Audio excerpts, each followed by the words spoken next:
आज हम डिस्कस करेंगे ऑब्जेक्टिव्स ऑफ एनवायरमेंटल साइंस, जो कि एग्ज़ाम के पॉइंट ऑफ व्यू से एक इम्पॉर्टेंट टॉपिक है, तो इसलिए इस टॉपिक को आज मैं डिस्कस कर रहा हूँ। तो स्टार्ट करते हैं एनवायरमेंटल साइंस में हमारा आज का वीडियो लेक्चर। तो उससे पहले इसको इंट्रोड्यूस कर लेते हैं। What about the environmental science? Environmental science is the scientific study of the environmental system and the status of change in the organism.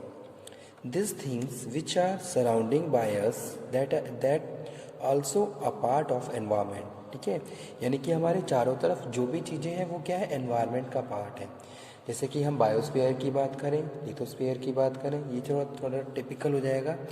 Simply हम कह लेते हैं हमारे चारों तरफ जो भी सराउंडिंग में जो भी चीज़ें अवेलेबल हैं, चाहे पेड़ हैं, पौधे हैं, पहाड़ हैं, ठीक है, तो वो सारी चीज़ें क्या है, हमारे एनवायरनमेंट का पार्ट है। तो इसलिए यहाँ पे कह रहे हैं it include not only physical study and biological study but also social and cultural factor also put the effect on environmental system. ठीक है, यहाँ पे हम सोशल और बायोलॉजिकल फैक्टर्स की बात नहीं कर रहे हैं, हम फिजिकल फैक्टर्स की भी।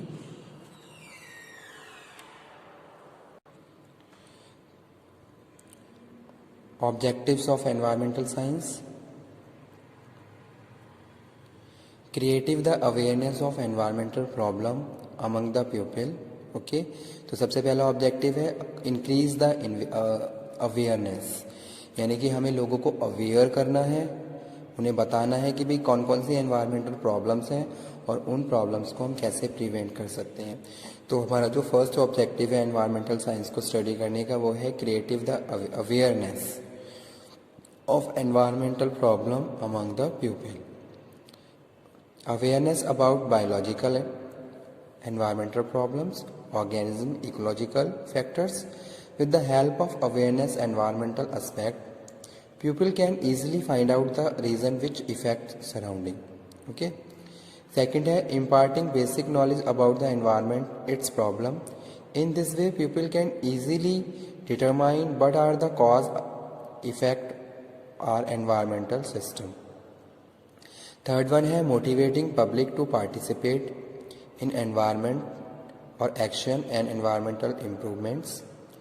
Fourth है develop skills between the pupil in which they identify the how they can improve action to sort out the problems of the environment system and motivating toward the consciousness. ठीक है, उसके बाद क्या है, the main objective of environmental system education.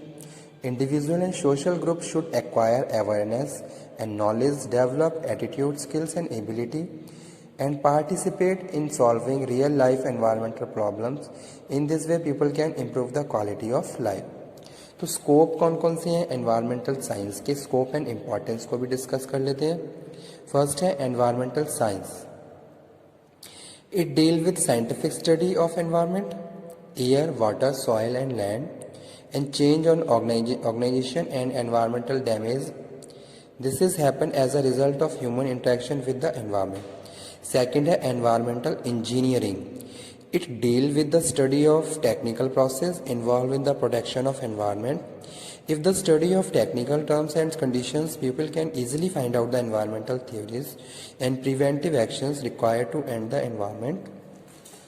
Engineering says that what types of tools require. Okay, next है environmental management. Environmental management promote the view physical, social and economical environment. It the company and organization function also the help to environmental study, help in the better understanding and manage their things which are surrounding in the environment. It is primary responsibility of the person to manage their things which are required to atmosphere management function and at management action determination. How your environment to be managed, use of the audiovisual programs, presentations. ठीक है, एक तरीके से यहाँ पे भी ये बात कर रहे हैं कि पहली चीज़ तो एनवायरमेंटल साइंस क्या है, एज अ हम इसको it deal with scientific study, scientific study की बात कर रहे हैं।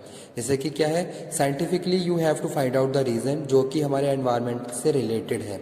जैसे एयर है, एयर में कंसंट्रेशन है गैसेस, ये कितनी कितनी कंसंट्रेशन है, तो एक साइंटिफिक रीज़न है वाटर है, वाटर में बहुत सारे मिनरल्स हैं, सॉइल है, सॉइल को फर्टिलिटी रेट, ये सारी चीज़ें क्या है साइंटिफिकली हमें स्टडी करनी है कि उसके रेशो को फाइंड आउट करना है, ठीक है। तो एक तरीके से एनवायरमेंटल साइंस क्या है, it deal with scientific study. Second हम कह रहे हैं engineering, environmental engineering, it deal with the study of technical process, यानी कि technically you have to process all the things which are related to your environment, ठीक है। जैसे कि एटमॉस्फेयर है, टेक्निकल टर्म्स आप यूज़ कर रहे हो। बहुत सारे ऐसे इवेंट्स हो एनवायरनमेंट में होते रहते हैं जिसका इफेक्ट हम अल्टीमेटली हमारे एटमॉस्फेयर पे पड़ता है, हमारे आसपास के लोगों पे पड़ता है। तो टेक्निकली हम उन सारी चीज़ों को फाइंड आउट करते हैं। मैनेजमेंट जरूरी है, all the things must be manage, ठीक है। अगर कोई भी इंसिडेंट हो रहा है तो उसको प्री प्लानिंग, उसकी प्लानिंग करनी है, उसको प्रॉपरली मैनेज करके चलना है ताकि हम सारी चीज़ों को कंट्रोल कर सकें, उन सारे प्रिवेंटिव एक्शंस को हम मैनेज कर सकें जो कि रिक्वायर्ड है हमारे एनवायरनमेंट के लिए, ठीक है। एक तरीके से प्रॉपरली हर चीज़ में मैनेजमेंट रिक्वायर्ड है, जो कि फैक्टर हमारे एनवायरनमेंट से रिलेटेड है, तो वो यहाँ पे हम बात कर रहे हैं, ठीक है। तो तीनों ही स्कोप में हम यहाँ तीनों ही फैक्टर्स में यहाँ पे हम बात कर रहे हैं as a importance of environmental science as a scientific study, engineering और मैनेजमेंट, ठीक है। अब नेक्स्ट है नीड फॉर पब्लिक अवेयरनेस, क्यों पब्लिक अवेयरनेस को बढ़ाने की ज़रूरत है। तो सबसे पहले क्या है, अंडरस्टैंडिंग, ताकि लोग अंडरस्टैंड हो जाएं एनवायरनमेंट से और उसमें होने वाली प्रॉब्लम से।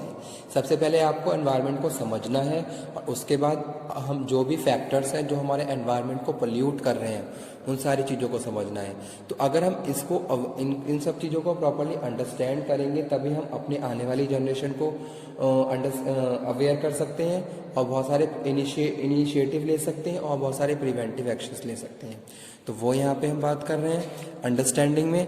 तो वही चीज़ यहाँ पे लिखी हुई है, in the society people are living together in different way, all the things are different such as their living status like dislike, social factor, cultural factors, physiological factors. It is must be aware about the surrounding in which we are living.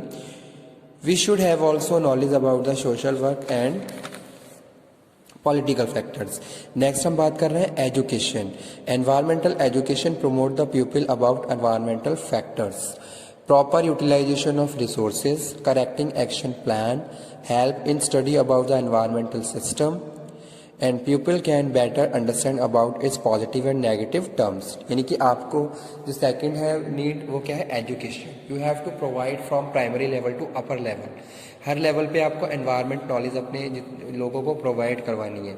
It must be a part of education to increase the awareness and educating the people about the environmental aspect. लोगों को environmental education provide करवाने के लिए, उनको aware करने के लिए, तो वो यहाँ पे हम बात कर रहे हैं एज अ एजुकेशन। उसके बाद है कंडीशनल फैक्टर्स और है रियलिटी। तो ये सारी चीज़ें जो की कंडीशंस हैं, it is must aware about the environmental system knowledge. We can say that environmental education, because environmental knowledge creates a understanding among the people in both of aspect, positive and negative. तो सारे factors आपको पता होने चाहिए। उसके बाद क्या है, reality, peoples are aware about the environmental system if they have optimum knowledge and having no of the aspect of environmental society. Okay, तो एक तरीके से भाई हम यहाँ पे जो कह रहे हैं कि भाई नीड फॉर पब्लिक अवेयरनेस, तो अंडरस्टैंडिंग होनी चाहिए, अवेयरनेस होनी चाहिए, एजुकेटेड होनी चाहिए, इम्पार्टिंग द नॉलेज होनी चाहिए, लोगों को आपको अवेयर करना है, ठीक है। अब अगर हम बात करते हैं हमारे इंडिया की, तो इंडिया में बहुत सारे लोग क्या हैं, रूरल एरिया से बिलोंग करते हैं, ठीक है। तो वहाँ पे हमें क्या करना है, जो भी लोग हैं यानी कि हमारे जो भी जनता है उसको अवेयर करना है ताकि बहुत सारे प्रिवेंटिव एक्शन ले सकें। आज के टाइम में बहुत सारी ऐसी प्रैक्टिसेस हो रही हैं जिसकी वजह से हमारा एनवायरनमेंट पोल्यूट हो रहा है, जैसे कि इंडस्ट्रियलाइजेशन को बढ़ाया जा रहा है, ठीक है। अब आपने देखा होगा इंडस्ट्रियलाइजेशन ग्रेजुअली हो रहा है लेकिन पॉपुलेशन बहुत स्पीडली बढ़ रही है।